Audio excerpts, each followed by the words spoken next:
that you were planning to. Okay. So welcome everyone. Good afternoon. We are now in the second day of the 2022 Refugee and Immigrant Volunteer Summit that is sponsored by Reestablish Richmond and the Sacred Heart Center and the International Rescue Committee. And so we're so glad that you're here. For the next hour, we will be getting an overview of reception and replacement assistance through the U.S. Refugee Admissions Program and also the new APA program impacting Afghan parolees, including the role and responsibility of the family caseworker. So our presenter is an expert in the field. Michelle Taylor is the casework supervisor at IRC Richmond. She was previously a health liaison social worker. She's been providing support to refugees for over 10 years in the areas of mental health, physical healthcare navigation, intensive case management, and micro enterprise and development. And we are recording this session, so if you would like to remain faceless, just turn off your camera. Otherwise, we'll be happy to see you. And welcome, Michelle. We look forward to hearing from you. Awesome. Thank you for that introduction. Hi, everyone. Happy to be here again. Sorry, I came in like storm. Apologies. Back-to-back meetings today, but so excited to talk to you about the resettlement process and talk about the role of the community, that you guys are all supporting these programs in different ways. None of these programs would be able to exist without support of the community and support of our volunteers. So I am pulling up the presentation now and I'll share my screen and there will be some time at the end for question and answers. That is all right. Just give me 1 second to pull this up. I had it and I lost it. Let's see if I can find it here quickly. All right. So while I'm doing that, how many of you have already gone through something like Refugee 101 or have some ideas about resettlement process? Has anyone here gone through something like that already? I see Leslie. Yeah, Leslie. Hi, Leslie. How are you? Yes, Leslie probably could do this presentation better than I can. Awesome. And Laura, wonderful. That name sounds familiar also.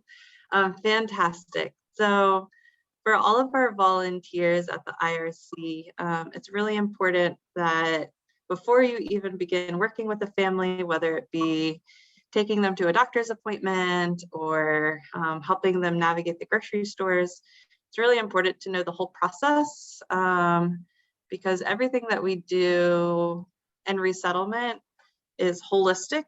So we always say like the client is in the middle and then surrounding the client are all of these programs that support them in different capacities. And we all have to work really well together to make sure that our clients are being provided the highest quality of services possible.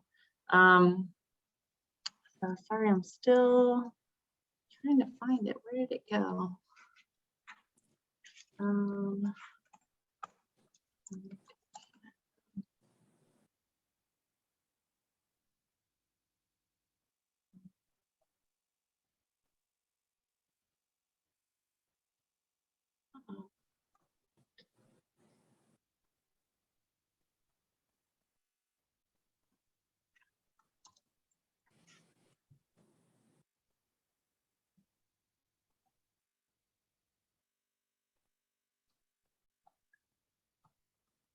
Here we go.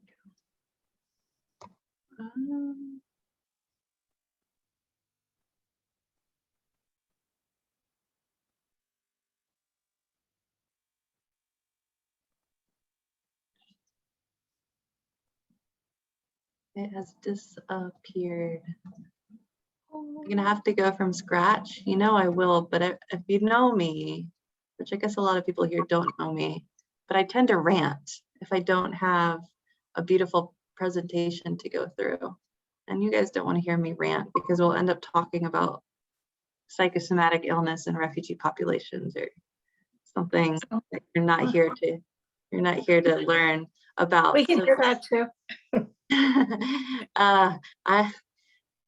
I'll put a plug in for the North American Refugee Health Conference if you are interested in refugee health.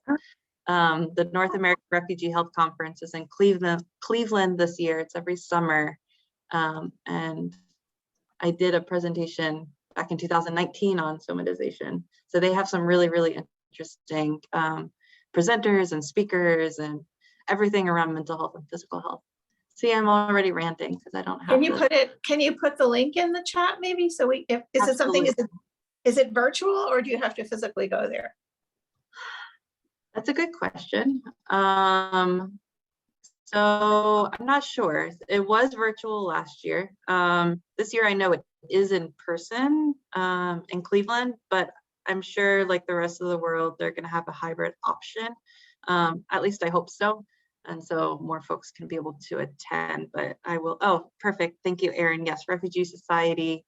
And they are open for abstracts. So if you know people who have been studying really interesting subjects around refugee health, encourage them to submit a subject. And then since we're on this topic and I'm still looking for this,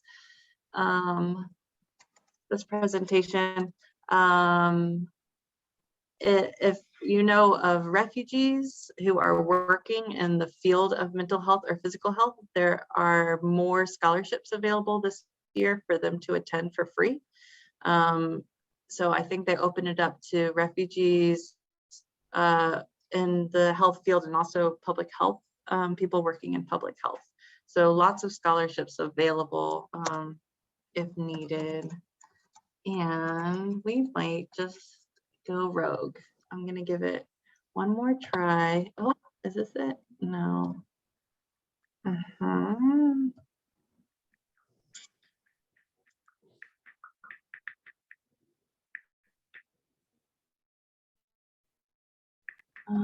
Yeah, I think we're gonna just have to go rogue without a presentation, but that is okay.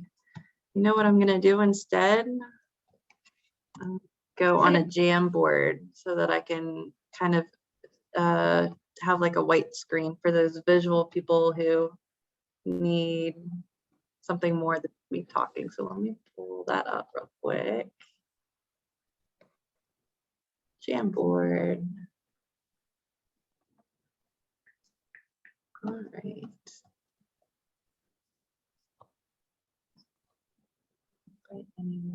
Oh, plus, here we go. Okay, let me share my screen. Here we go. You can only host. Okay. All right. So I feel like I'm going back to teaching, like I'm teaching a class here with a whiteboard. Old school, no presentations. So, okay. Hi, everyone. Again, I don't know how I'd be able to do this unless I've been doing it for forever. So thanks again for being here. Like mentioned, I've been in this field for 10 years. It started out, I was a freshman, or well, no, this was longer than 10 years ago at this point, but I was a freshman at JMU, trying to figure out what I wanted to do for my bachelor's degree. Someone asked if I could help with an after-school tutoring group in a neighborhood called Meriwether Hills in Harrisonburg.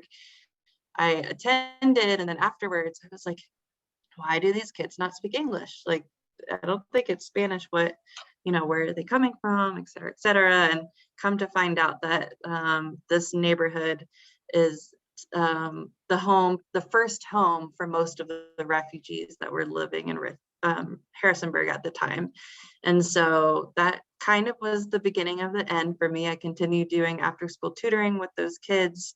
Ended up having a lot of middle school girls especially, that would come, and they didn't really want to do tutoring, but they wanted to hang out. And so I ended up doing like social support groups with the teenage girls. We talked about what it's like to be a teenager in the United States versus back in their home countries. And that turned into me getting my bachelor's in social work, going into the Peace Corps, serving 2 years in the Philippines, thinking more around international social work. And I got a bit of experience providing support to survivors of trafficking, which we still do at the IRC. Did that for a bit, came to Cleveland to get my master's in social work, and I worked in the Survivor of Torture program, which is a Office of Refugee Resettlement program. So Survivor of Torture supports folks looking for asylum and refugees who have experience of torture in their home countries. So provided that case management, and then jumped into some other programs as discussed, like micro enterprise, helping refugees start small businesses, health, making sure refugees are connected to primary and specialty care. And now I'm the casework. Well, my role is constantly changing. As a social worker, you wear many, many hats, right? So technically I'm the casework supervisor at the IRC, but with some amazing support from the state of Virginia and from the federal government, we've been able to expand our services. And now my role is being split into two, thankfully. So we'll have a casework supervisor here soon, which is great, overseeing our initial resettlement, which we're going to talk about here next. And then I'm going to end up moving into our more clinical programs. We have a program called Intensive Case Management that is your traditional case management program where each caseworker serves up to 30 people in 1 year. And it's very much wraparound, intensive, connecting to services and navigating health systems. And we have a few other more clinical programs that I'll be overseeing. But for now, let's talk about refugee resettlement. So I have this beautiful whiteboard out, and I'm trying to figure out what I should start drawing. This is either going to be awesome or I'm going to realize that I should never be an artist. So let's talk about, we'll split this in half and talk about APA.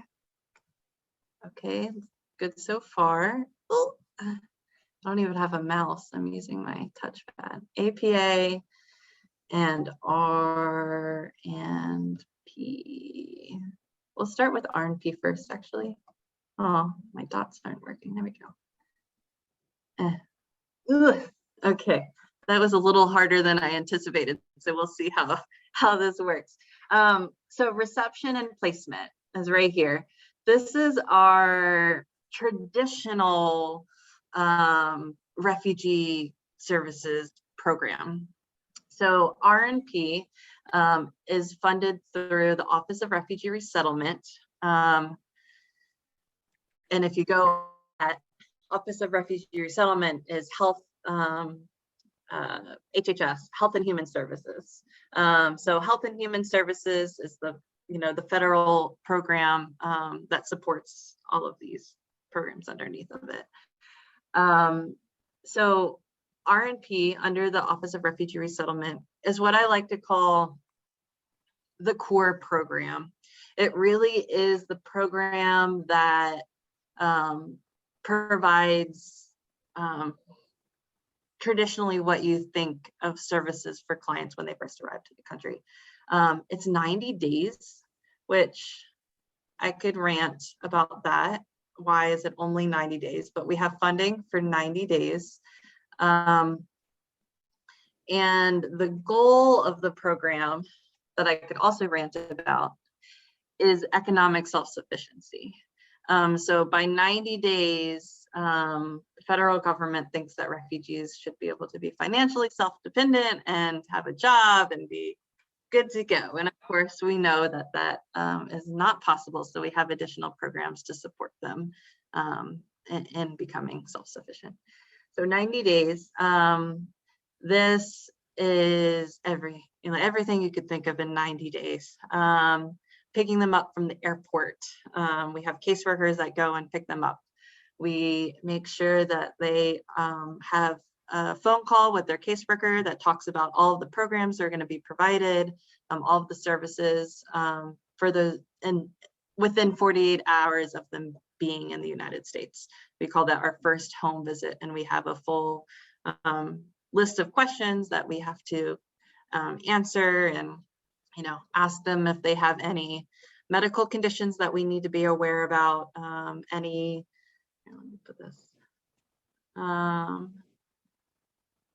going to, sorry. Oh,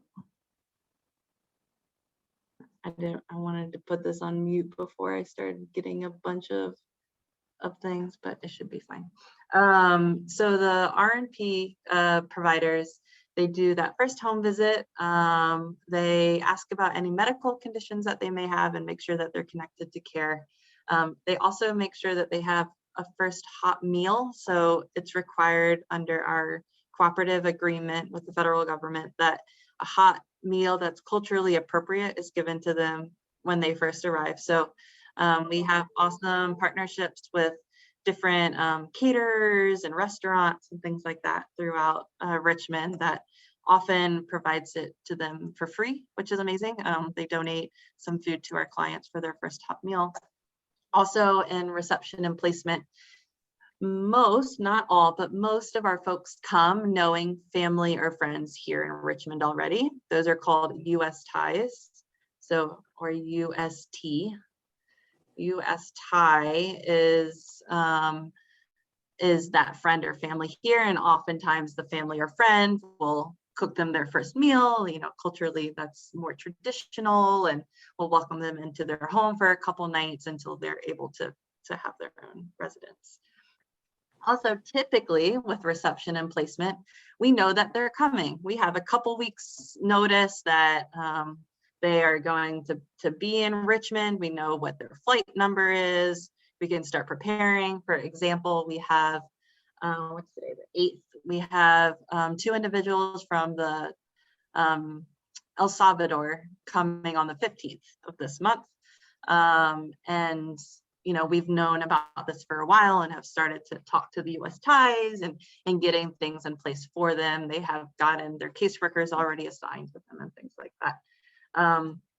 So that's part of RNP. So backing up a little bit, who do we serve in RNP? So all of these people in reception and placement are with refugee status or with some of our other statuses like special immigrant visa from Afghanistan or things like this.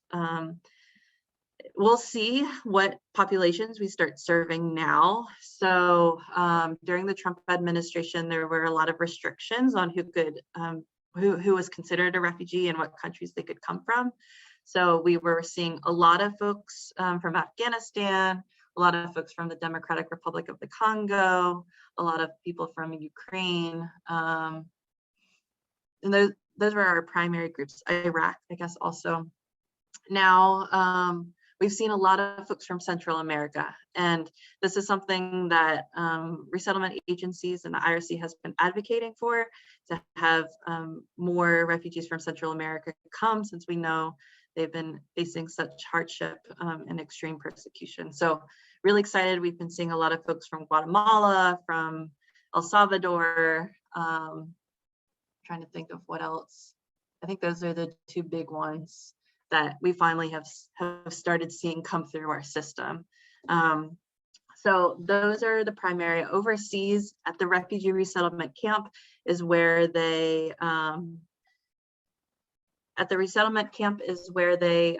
complete all of their legal processes. They go through a billion hoops. Like, it's the most strenuous legal process for immigration. Out of all of the different forms of immigration, refugees have to jump through the most hoops, if you will. Different security checks by multiple levels, different, interview processes, medical clearances, you name it. It's a pretty lengthy process. So at that point, they have a refugee status. We know they're coming. The US tie has been called. And the caseworker has picked them up. They've gotten a first meal, they've done that first home visit. And now we have a list of core services. So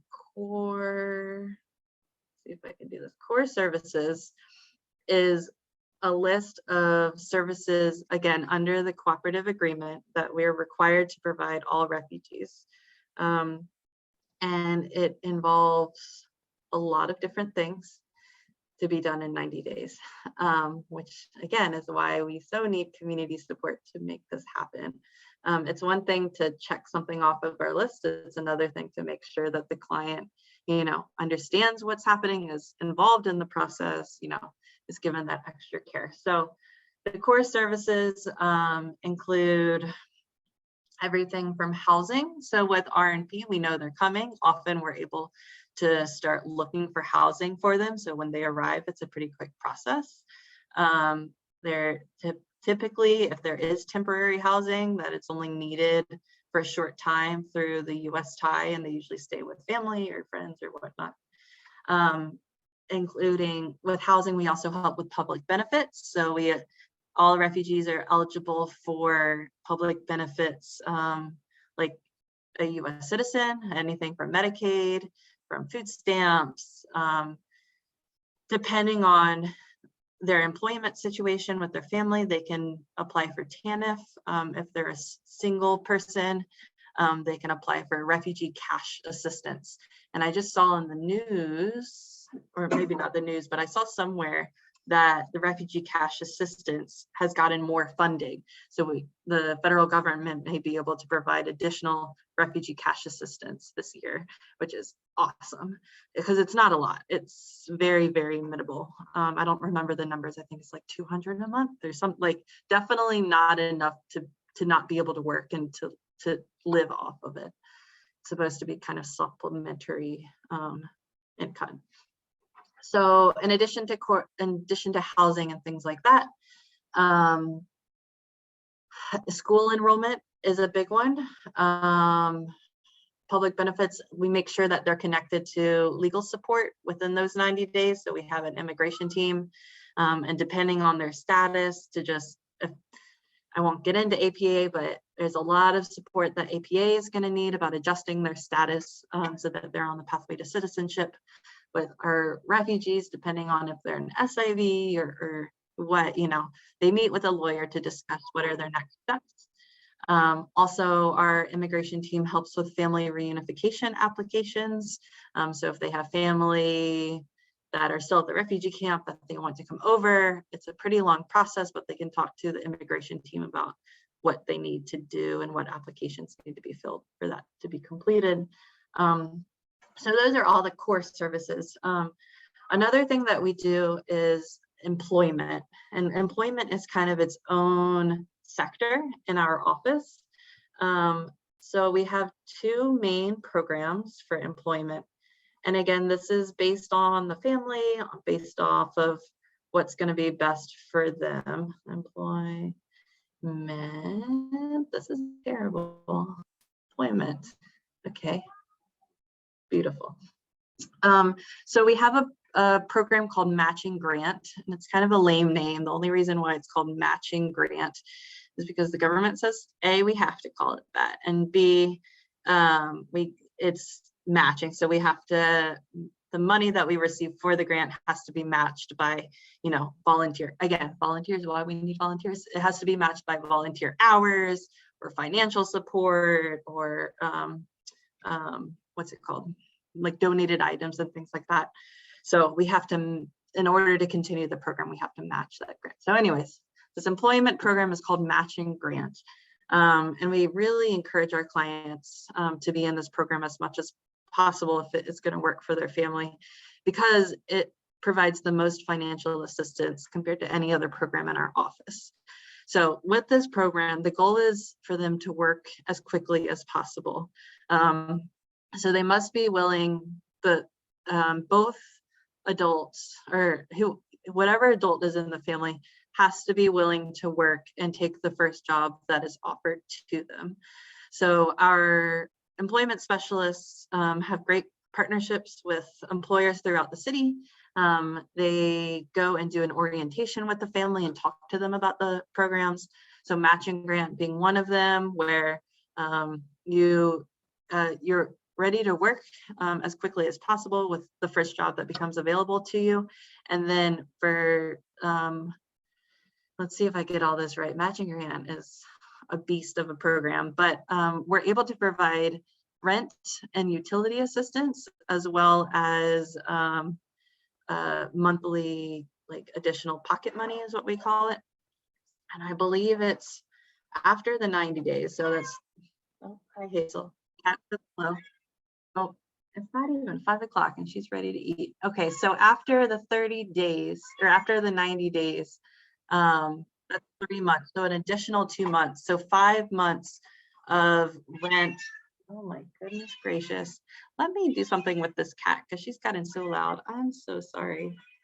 The joys of working from home. I don't know how to turn my camera off for a second.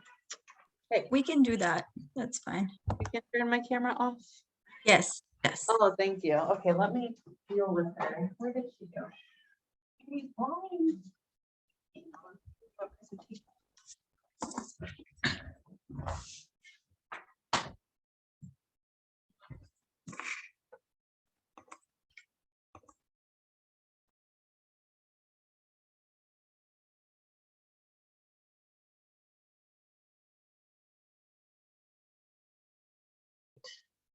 Perfect.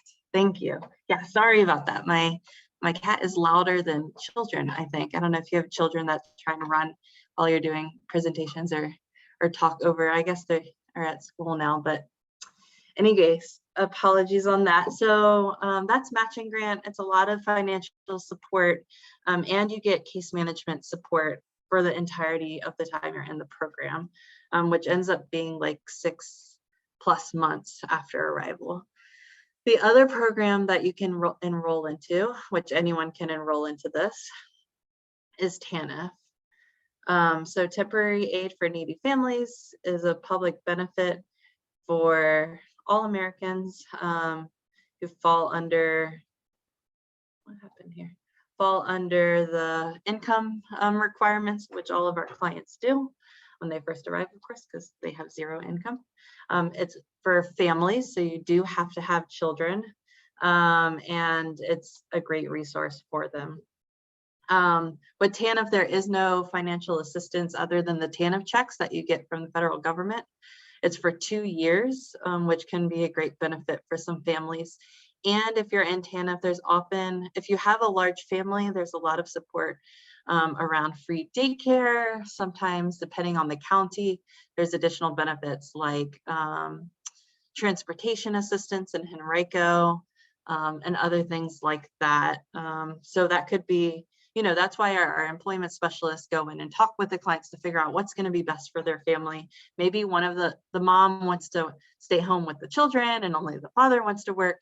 They won't be eligible for matching grant because not both of them are able and willing to work the first job that comes to them. So they often pick TANF. So matching grant, TANF, and then we talked about RCA. RCA is not recommended typically. Again, every family is different. Maybe it's an older adult who's living with the family and the older adult doesn't need to work. It's being supported by other family members, then they can receive RCA. It's additional income without the need to work right now. So those are the big programs. So I'm trying to think of other things that we provide through this. Health is a big one. So we have a health team at our office and it's ever growing, which is fantastic. And we have amazing community providers, health providers that have really, especially with APA Health, have jumped in to work with our clients even before they have their Medicaid and things like that. So we do an initial health check just to make sure we don't have to, you know, run someone to the emergency room, which I've had far too many of those experiences. Typically, if there's complicated medical conditions, we're given notice ahead of time through our online portals. But for every client that comes, they are connected to primary care.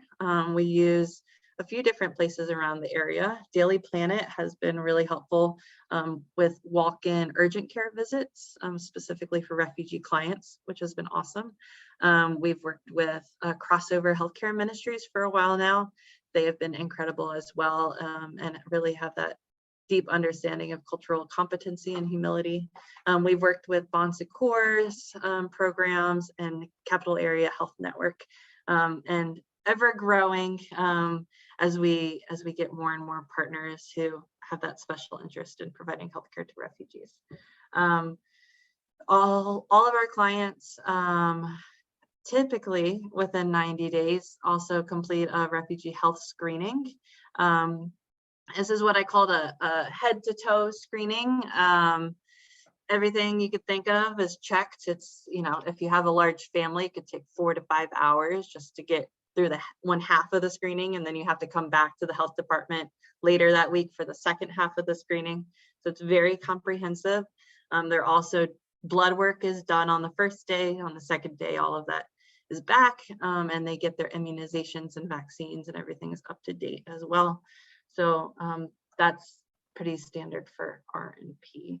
Other than that, I'm sure I'm missing things because the core services list is pretty long, but those I would say are the big ones. So APA is pretty similar. I wonder if I can know how to do. Aha, I can't change it. Perfect. APA is pretty similar. APA stands for Afghan. Let's see, can I do it like this? Aha, look at that. Afghan. Should have done this from the beginning. Afghan Placement and Assistance Program. So similar to R&P, R&P is reception and placement. This is specifically for our Afghans who were evacuated from Afghanistan after the Taliban took control back in September of last year. So as you all probably know, the US military pulled out the last of its troops, I believe at the end of September, October 1st, leaving behind a lot of folks who were almost processed with their special immigrant visa because they've supported the US military, or they somehow were involved with nonprofits supporting American missions or things like that. And so since the military pulled out, it put them at a higher risk and danger for being targeted by the Taliban. So there were 78,000 individuals who were evacuated from Afghanistan and brought to safe havens located at military bases across the United States. So similar AP and R&P, but we have 86,000. I always change.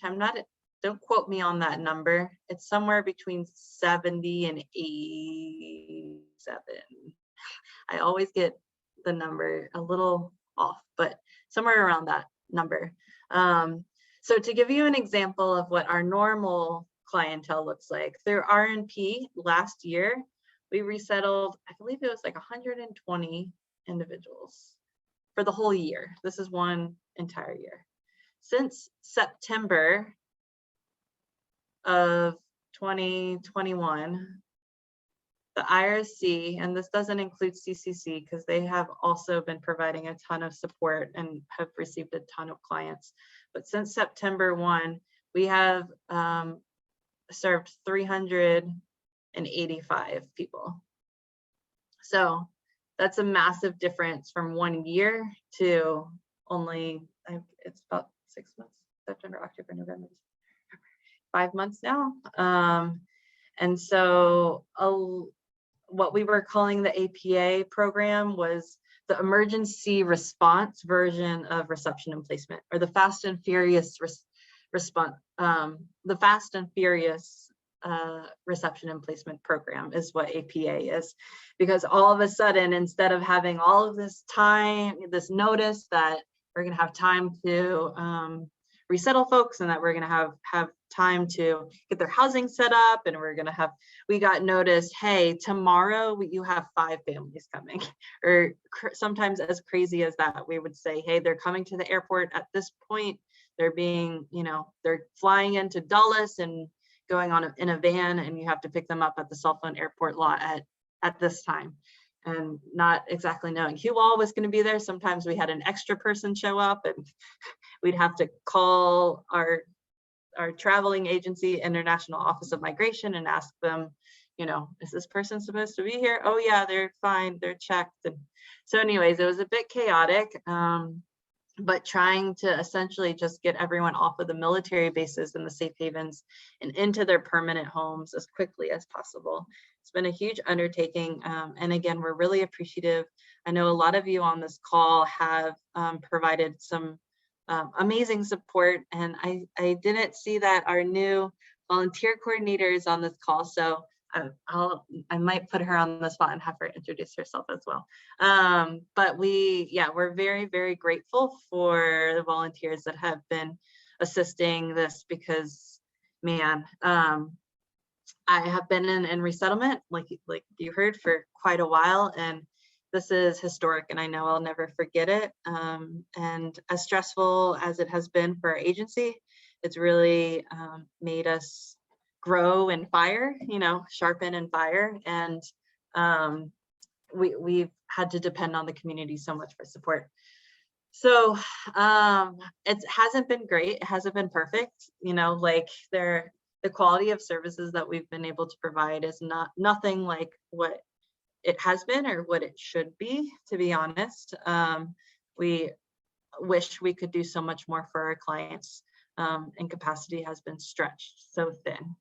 So 86,000 people coming, all the different agencies said how many they would take. Our cap was 360. We've obviously gone past the number we said we had the capacity to take. All of these folks have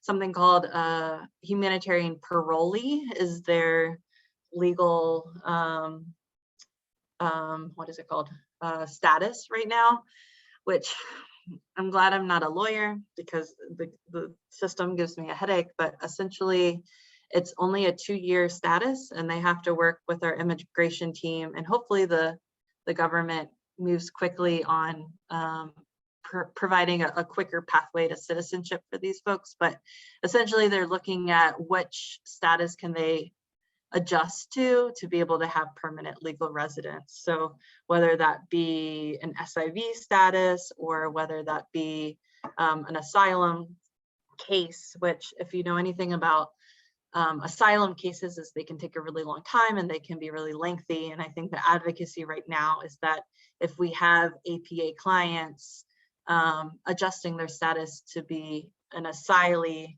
that it should be an automatic approved asylee case, and they don't have, hopefully they don't have to go through the court process that other folks have had to do for an asylum. So again, I'm not a lawyer, and maybe there's more updated information on that, but that's my basic understanding of the process. So with this, we have very similar core services. A lot of the core services were extended, and like for example, housing. So one of the biggest struggles that we've had is around finding permanent housing. The market, I'm looking to buy a home myself right now, and it is wild. It's wild. It's wild, not just for buying a home, but renting a home. Prices are skyrocketing, and that's for 1 and 2 bedroom apartments. Our families, especially a lot of our APA families, are coming with 7, 6, 5 kids. They can't be in a 1 or 2 bedroom apartment, and finding 3 or 4 bedroom apartments gets really, really expensive, especially when they're not going to be receiving a ton of financial assistance, and their work is probably not going to pay them well enough to be able to pay such high $2,000 plus a month for an apartment. So housing has been difficult, but we have an amazing housing specialist who has worked with, again, the community, thank you all, to find awesome landlords who is willing to rent to our clients. A big issue is our clients come without social security numbers. They come without pay stubs because they haven't been working in the United States. And so a lot of times landlords won't even rent to our clients, but we've found some really great partners there. We have some great apartment complexes that historically have been resettling clients for us. And just, we always say this is temporary. If you can just be here for a year, you'll have pay stubs, you'll have Social Security, you can move after your lease is up to a neighborhood that you want to build your roots in. But we try and just get them somewhere safe, affordable, and somewhere where they can get to work. They, access to public transportation, or there's community members around them that can carpool, or we make sure that they're not like deserted without any resources or things like that. So we have a lot of people who have been in temporary housing through Extended Stays of America. Shout out to Park Place, who has done an awesome job. Just everything from, they've gone to the grocery store sometimes for clients. They've picked up random things here and there. They've done impromptu English classes in the hallways at the extended stay. So we have clients who are staying in extended stays hotel for more than a month. It's a long time for a family to not have a permanent house and to just kind of be waiting. Again, not ideal. And it's really, really unfortunate that our families had to leave Afghanistan, be put on safe havens where they waited for so long, and then come to their home and have to be an extended stay while we waited to work with landlords to get this going. So I'm happy to say that 79%, I think it was something like that, of our clients are in permanent housing. We only have a few more clients to go. Or I will say that if you know of places with larger homes, we have a couple families that we're looking for 3-4 bedroom homes that have been waiting a while. So that has been a barrier. In addition to the things that we've discussed, we also provide support around English classes. So yesterday we had a big registration event, and we have one again on Thursday and Friday for our folks to be doing virtual English classes, which is exciting. We were able to get them laptops and help them set up their Wi-Fi so that they can do it from home, especially if they have a lot of kids that they need to watch out for. So English classes is something that we're working on. And then with APA, it's all of the same programs like employment, health, things like that. Gosh, there are some things that we haven't discussed, there is some financial assistance for the RNP and APA program. It's called per capita, and it's around $1,025 a person. This per capita, depending on the size of the family, can be helpful and not so helpful. So if it's a large family and you have like 6 kids and 2 adults, that's $8,000 plus that you can use for, rent, utilities, et cetera, clothing, blah, blah, blah. If it's one individual, you can barely pay a month's rent with $1,025. So it gets really tricky. Thankfully, we have some awesome donors who help so that we can assist the client outside of their funds once they use all of those funds. But that is what they have for their resettlement process, and it's not a lot. And we have been advocating that the government provide more assistance as well. So again, with matching grant, there's continued rental and utility assistance even after that amount has been spent. They get pocket money, which is typically not a lot. It's like $50 per adult, $25 for kids. It's very minimal. They get 2 weeks worth of food based off the money for the food based off of SNAP benefits, and the calculator for how much support is given for individuals through the SNAP program. And then we can also give them $100 per person for clothing assistance as needed. So those are some minimal financial assistance that we're able to provide clients. We have an awesome amount of donations at our office, especially when everything hit the news in October. Our doors were flooded with home setup items, with furniture and hygiene products and food. And so we've been going through that. We have a target wish list that we keep updated for different needs for our clients, because we try to not spend that money as much as possible and to give them donations so that they can use that money for other things. But that is housing, or that is financial assistance. So outside of that, we do have some like supplementary programs, if you will, and that's kind of the field that I've been working in for a while.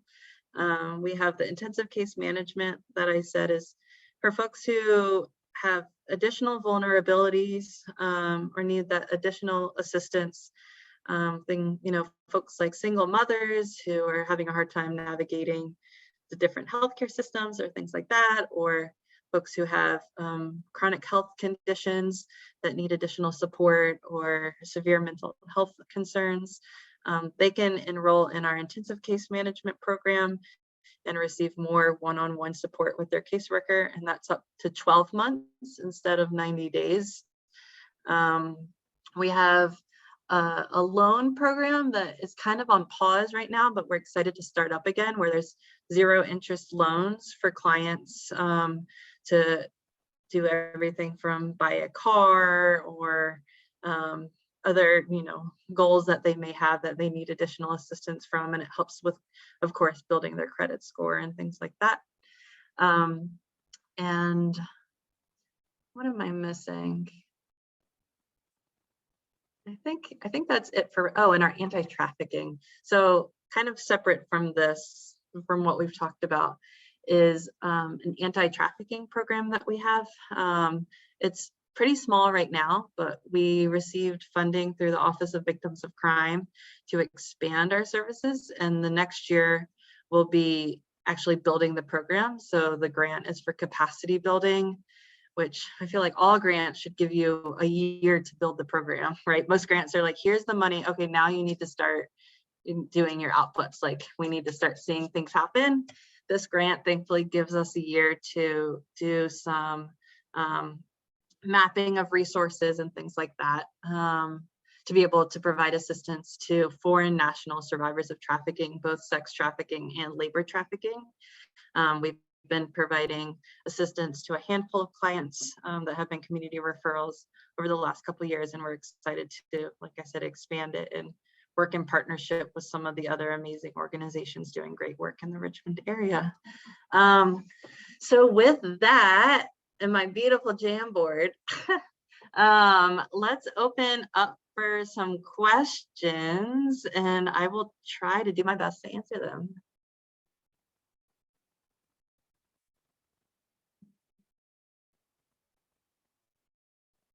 Share. Oh, share. Okay, there we go. Does anyone have questions? You can just unmute yourself and ask away if you have a question. I have a random question about housing. Because I actually went to Eastern Mennonite University, so I lived in Harrisonburg. Oh, EMU, beautiful. So I remember when I went back there to teach, and I was looking for an apartment. There's a 1-bedroom I was looking at, and the previous tenants had to move out because they had a baby. And that's how I learned, when you have a 1-bedroom apartment, some cities have an ordinance where you can't have more than 2 people. And I was wondering, does Richmond have something similar to that? Yes. That's so the state does, and then also some property managers have their own restrictions. And our housing specialist wants to advocate, but we're a little afraid to, because some of these property managers are massive, and we need to house folks, so we don't want to be on anyone's bad side. But yes, so it depends on the square foot of the apartment and the room size. And so for a lot of our families,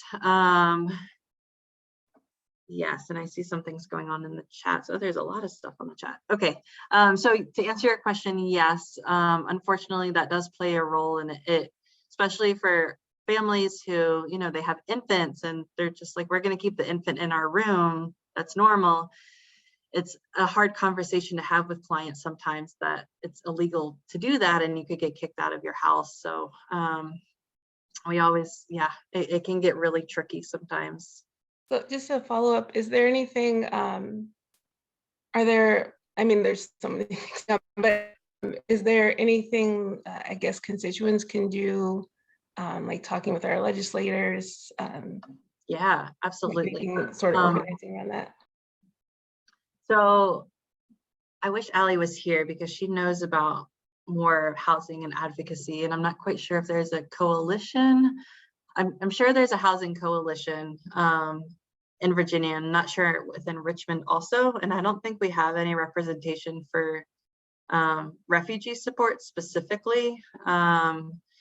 Allie's we've all been really, really busy, so I'm not sure if anyone has attended those meetings, but that would be a good place to start. And then honestly, right now, we're just trying to build relationships with private landlords who are willing to work with us, and especially folks who have larger homes for our larger families.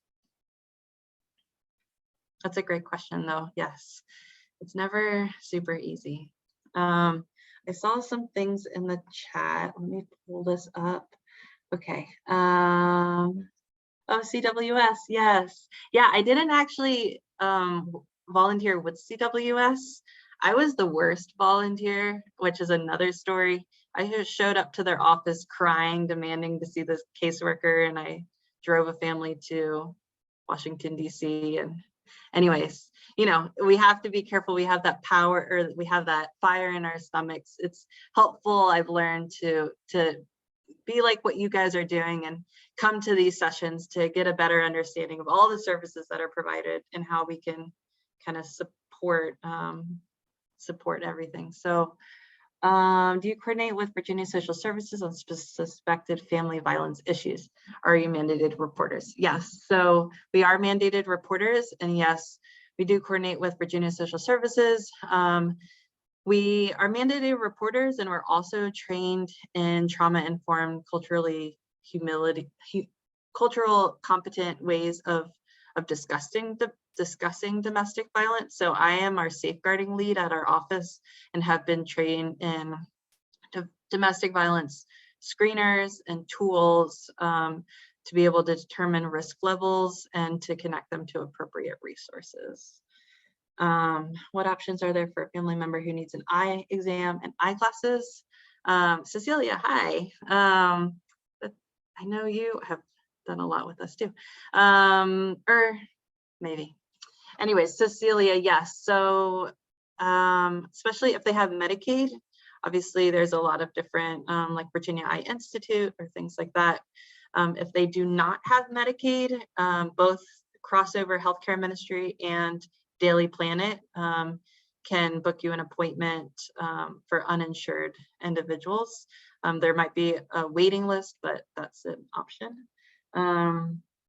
Working on eviction moratoriums, yes. So that not being in place anymore has had some difficulties. Although honestly, we're just trying to like get people into housing. So not as much of the moratoriums. Okay, awesome, Helen. Thanks for that additional Keating memo. Can you share a little bit? There's this thing called a Keating memo that can be used to request an exception to the occupancy law, but I've not been successful in having the request be accepted. Interesting. I'm going to share that with our housing specialist. It's good to know that there might be a loophole, but if we haven't Yeah, been I mean, successful, the occupancy law is there, you know, technically for good reason, so that we don't have these slumlords like having people like cramped in apartments and things like that. right. But also when you have a large family and you have young children, you know, it's not the best law either. So I've tried to request an exception. I think home was the one who told me about Housing Opportunities Made Equal, told me Mhm. about this Keating memo. And then Oh, I submitted a request to an apartment using this document. I tried to paste the document on here. It's a PDF of it was a HUD case. okay. It's called, yeah. So if you just maybe look up like Keating memo HUD, you might be able to find it. Yeah. But yeah, Interesting. I just haven't been successful, and I don't think apartments are really like willing to be flexible around it.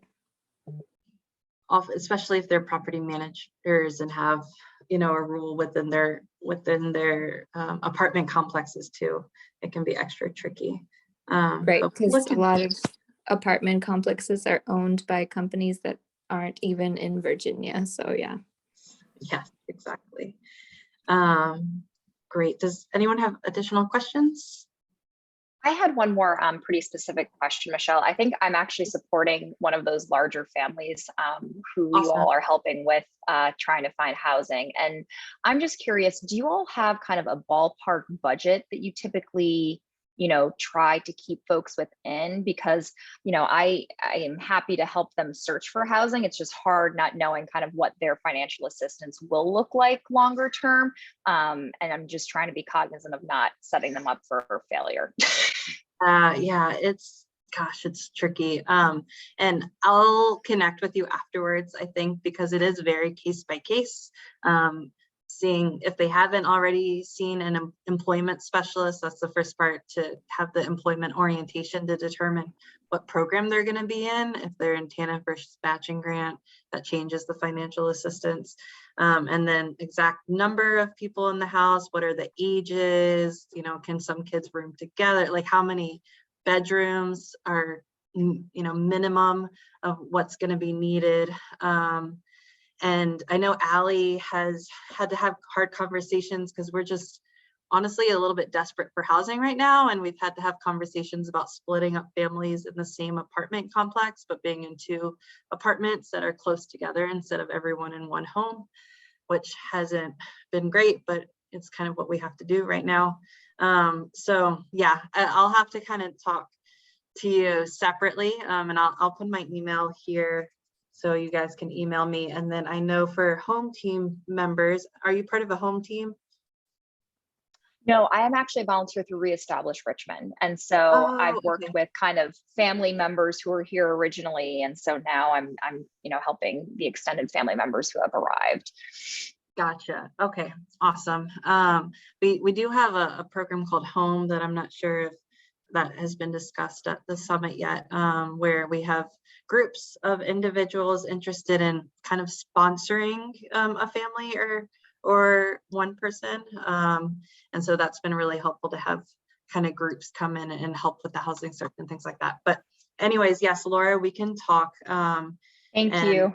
I can see if Allie has been looking at options already based on her spreadsheet and kind of figure out what is next for the family. And I can talk to her about the specific family, and she knows the ins and outs, and saying, okay, if this is the family, what would you say is a good budget for them to look for? But I mean, honestly, we're just trying to get them housed at this point, and working to, and we do have some additional funds to help them cover rent. So we're never gonna leave a client without rent. We're never gonna have a homeless client. So we'll make it work. But yes, that's a good question, because we want to set up our clients for success as much as possible. Oops, and it's So Michelle? 4:03. I'm sorry. Yes. Oh, I was just going to say, we're a couple of minutes past 4 o'clock if anyone was planning to leave right at 4. And just to say thank you, this has been so much really good information, and I appreciate your flexibility and spontaneity and putting that whiteboard together. Your flexibility. I'm sorry the beautiful PowerPoint didn't come up. So I don't know if you're able to stay any longer. If you are, and there are people who have questions, they could stay with you, and others who might need to leave will go ahead and drop off. So Sure, yeah, I can stay a little bit longer if folks have questions. Hey, I have one, Michelle. Hi, Leslie. Hey, I mean, I would love to just, chat with you, but one thing is that I get a lot of, because I help other volunteers who are working with people. Mhm. And with a lot of the people are have been just randomly texting me for to help them with social services, because and so one of the things that we can offer to you is that, we do have people that can help with social services, because a lot of times after the 90 days are up, or they sometimes it's even before the 90 days are up, they can't reach their caseworker, and so they don't know how to navigate the social services, and so Mhm. we have resources for that, so you can just keep that in Awesome. mind. Yeah, absolutely. And we can, like I told the people, all you have to do is get an authorized representative, a different one, instead of your caseworker, make it someone else, but they have to go, it's just gotten really complicated. And then the other part of the thing was the same thing for jobs and just in school enrollment and anything like that. Like a lot of people are jumping in and wanting to help, but then they get stuck and then they ask me, and I'm like, well, you have to find out what the caseworker has done already, because you Done. want to Yeah. duplicate things. But Mhm. also, if they haven't done anything yet, then because they have not gotten around to that yet, then like we can communicate, and then somebody can pick up and do it, and Yeah. and just take over, because there's plenty of people that know how to do that, but they Yeah. just it gets really confusing if two people are doing the same thing. Yeah. Right. So maybe we can, figure out a way to like just make it streamlined somehow. Yeah. Yeah. And Yeah. Michelle Russell is here. That's a perfect. Or did she disappear? I think she might have just disappeared. I said her name and poof. She's probably going on to another session, but Michelle Russell is our new volunteer coordinator, and getting connected to her would be great. She just started yesterday, so we'll give her some time. But yes, like I said, like we're a community, and yes, the IRC is providing services, but if you see a client and they need something right now, like do it. Too much help is better than no help. And if we're still trying to figure out this communication piece and there's a crisis happening and emergency response, don't worry about if the caseworker has already done it or not. Like we'll figure it out on our end. We just need to make sure the client is being served. So Leslie, did we talk on the phone for a long time, or was that another one of your volunteers? I don't remember who it was, but I think towards the end of the conversation, it was, if there's someone in need and they can't get in touch with their caseworker, there's some sort of miscommunication going on, it's better to provide too many, to go and just do it than to wait and have to jump through hoops. Then again, I don't know if I would get in trouble if other people overheard me saying that, but really, as these folks have had a terrible time, they have had a traumatic experience getting to the safe havens, have been at safe havens and now at the hotels and everything else. And we're finally staffed up enough to start providing comprehensive support, but we were working with two caseworkers and 300 people. Like we didn't get enough time to actually prepare the agency for this influx of folks. And so now we are going back and we have, 5 people on board, 6, and providing assistance. And yeah, again, the community, you guys have been incredible. Reestablish has been amazing, has been bringing communities together, getting all the different partners in one room to discuss, how we can work together to provide support. So yes, Leslie, let's talk. And I'd love to talk to your whole group too, if that would be helpful. Yeah, and they're asking for some are asking about, like, because a lot of the volunteers they don't want to be with people who are unvaccinated, and some of the families all the adults are at least have 2 shots, but we found that out. But some of the kids, they want to get their kids vaccinated, but that's another thing where I said, well, like ask your caseworker first, and if they can help you, great. If they say, well, no, you've got to figure that out, well, then we'll help you. But you just don't want to be making appointments for people that already have that scheduled. Right. Yeah. Right. Well, so the health department, everything has been delayed. So yes, all of the adults received 2 shots on the base unless they refused for religious reasons, but I don't think we've had any of those come through our door. So they all received 2 shots. At the health department, when they do the health screening, they can get their booster. But because the health screenings are backed up, although Daily Planet is going to start doing health screenings next week. So hopefully we'll be able to kind of get back and go through all the backup of clients. But yes, I know vaccines is a hard one. And we understand, you know, volunteers are not comfortable being in close contact with individuals who have not gotten all 3 boosters. Unfortunately, it's hard for us to know exactly how many they've gotten. So yeah, it's been difficult. But the kids, I mean, are people scheduling children for vaccines or? Once they get to the health department, yes, and then when connected to Okay. primary care, yes, as well. But Do they have that? You don't want our volunteers to do that, then you want them to, they want them to go through the health department. I mean, it's taking a while to get to the health department, and I say if the vaccine is available, do it. You know, we've had folks who have gotten COVID and were in the hospital because they didn't get their vaccine yet. And Yeah. I'm like, oh my gosh, I wish we could just give vaccines like the day that they arrive. So, I mean, if they don't have a vaccine and you can help transport them there, please, by all means, do that. And then make sure that they tell the caseworker that, yes, I got my vaccine, so that we know to tell the health department that they're already vaccinated. They don't Thank have you. to do. Okay. Yeah, Thanks, Michelle. of course. All right, well, I think we're definitely past time, and I'm probably already late to another meeting. There's a trend here. No, but I'm happy to talk with you. My email is in the chat, so if you had a question we didn't get to answer it now, please reach out. Thank you again, everyone who attended. I appreciate it. Have a good rest of your day. Bye, take care. Bye-bye. Bye-bye. Thank you.